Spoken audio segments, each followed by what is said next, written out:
We're here today only because I finally learned how to make him do something, because he didn't want to be here.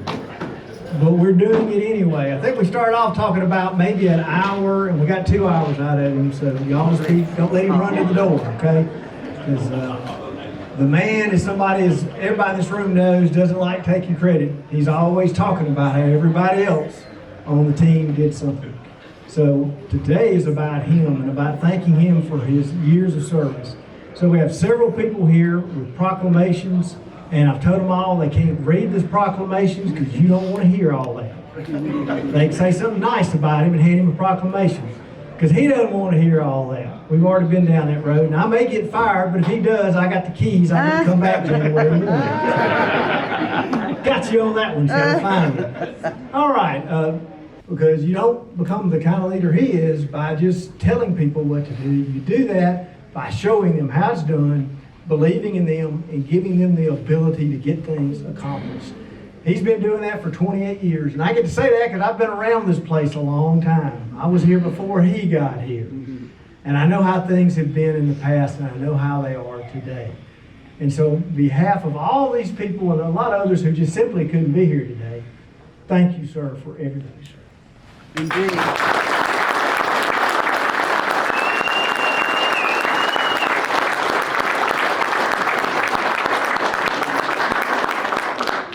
Well, I don't know if many of you know about this, but last week we were at the sheriff's conference and we had the opportunity to say a few words to the sheriffs in the room and their families, and it got pretty emotional. And my wife, on the way back from the conference, I was on the phone with Ward just checking in to see if there's anything I need to help with, and she announces to Ward that I can't talk. I can't give a speech today. That I'm supposed to say thank you and sit down. It ain't gonna happen. Can we do that? You know, if you think back over the 28 years that I have been the sheriff, I can think back, Mayor, when you and I were juvenile officers for the Marine Police Department, we didn't have this juvenile crime. Most of you aren't old enough to remember that far back, so you can't argue with me on that. Kyle, I remember when you first took office, we did you a ride-along, and I believe on that particular ride-along, you got to experience what every law enforcement officer is fearful of, and that's going to a motor vehicle crash where fatalities occurred.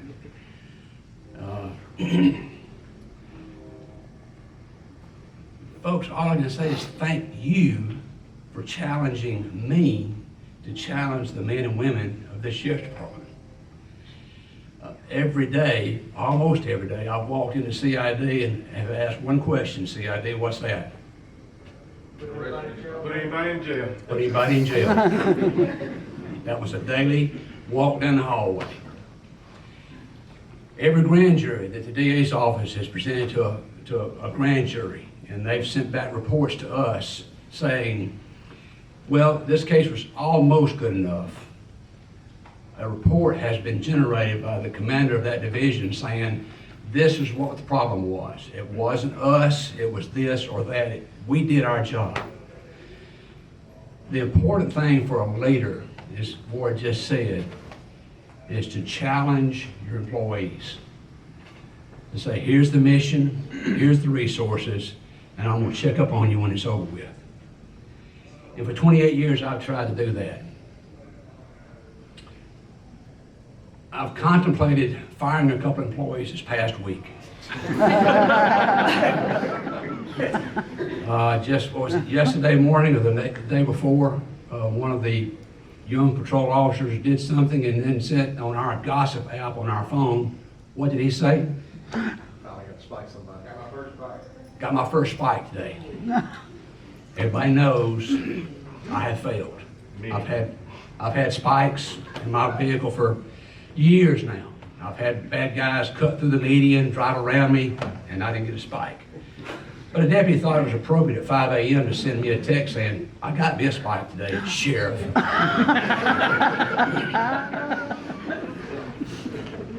And again, a tasing. We've had the tasers for many, many years, and I've never got the opportunity to tase anybody. Tase Ward.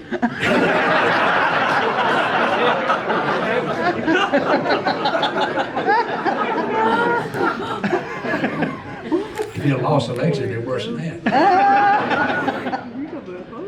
But again, folks, I want to thank you for being here.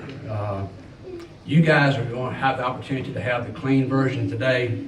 It's my understanding that next week they're going to host a cookout, an internal cookout for just employees only. I understand. For those of you who are old enough to remember this, it's going to be kind of like a choir practice. Not a church choir practice. Thank you, sir.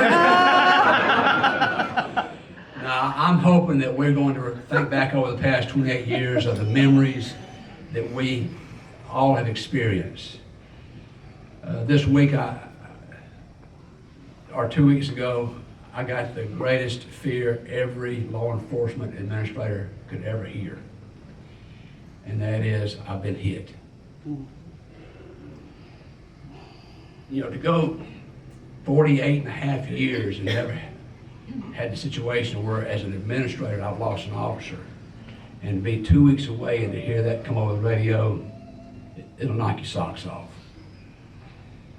But fortunately, that deputy is alive and well and doing good, and bad guys in custody, and that's the important thing. Over the last 28 years, we as a team have had the opportunity to save lives, to be there at the right moment, to take care of making sure someone didn't take a life. But unfortunately, we've also been in situations where we've had to take a life. That thing that no law enforcement officer ever dreams of doing. But again, we've been investigated by the state, we've been investigated by the feds, and everyone has come back and said, great job. Back in 2007, the state of Mississippi developed a program called accreditation. And I'm extremely proud of the men and women of the Lauderdale County Sheriff's Department in the fact that Tupelo Police Department, they announced at the meeting that they were going to be the first in the state to obtain that level of accreditation, that level of professionalism. I came back and challenged the men and women of this department. They did it. That's what makes this organization so good, is the fact that people throughout the 28 years have challenged us to say, you can't do that. And we've proved them wrong. As I told the deputies at a meeting last month, for 28 years, we have got us to here. It's up to you to carry this organization forward. I also told everybody that if he starts messing up, I'm gonna be his worst nightmare.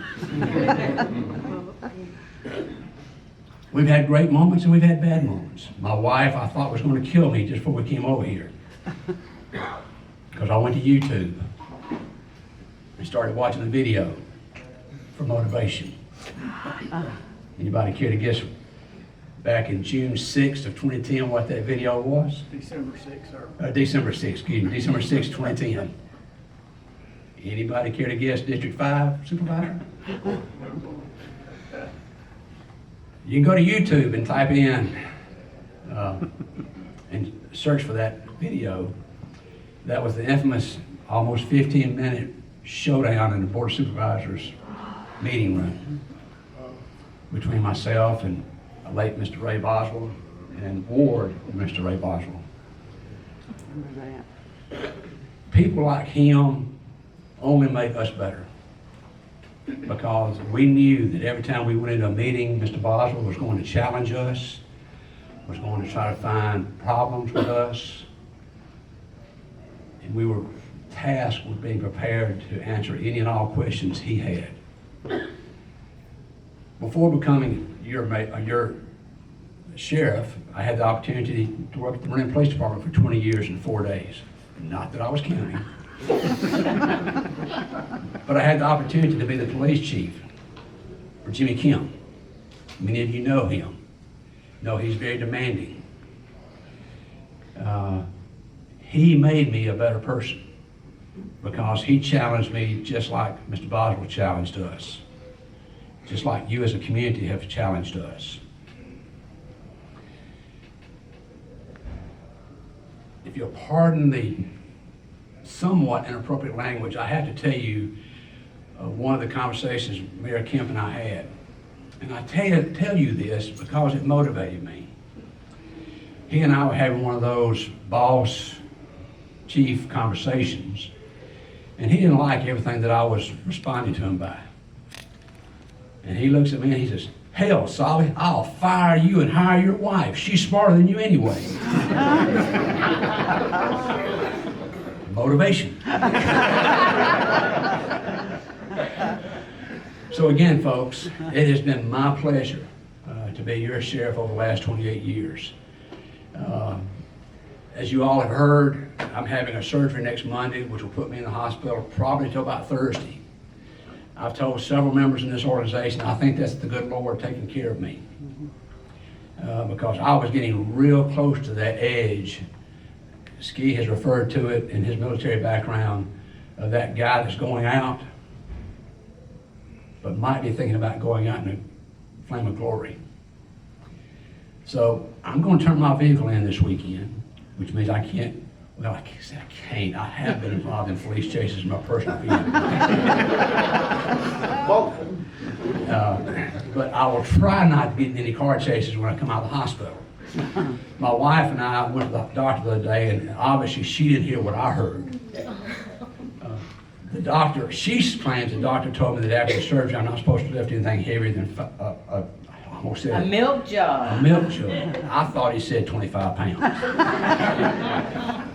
But again, folks, it has truly been my honor to be your sheriff, to take these men and women that have come to Lauderdale County Sheriff's Department either as a correctional officer or as a deputy sheriff and said, I want to be part of your team. I want to be recognized around the state of Mississippi as being part of the Lauderdale County Sheriff's Department.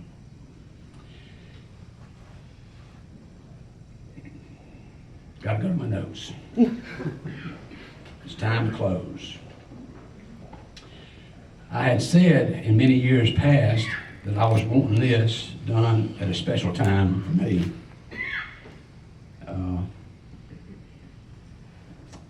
But I think now is a better time for it.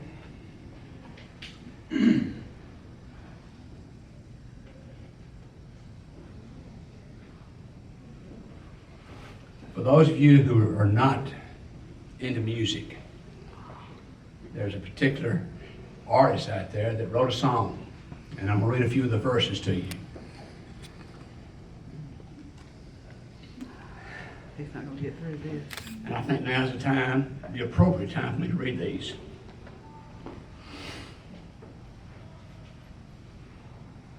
Mama, take this badge off of me. I can't use it anymore. It's getting dark, too dark for me to see. I feel I'm knocking on heaven's door. Mama, put my guns in the ground. I can't shoot them anymore. That black cloud is coming down. I feel like I'm knocking on heaven's door. Thank you for allowing me to be sheriff of Lauderdale County for 28 years.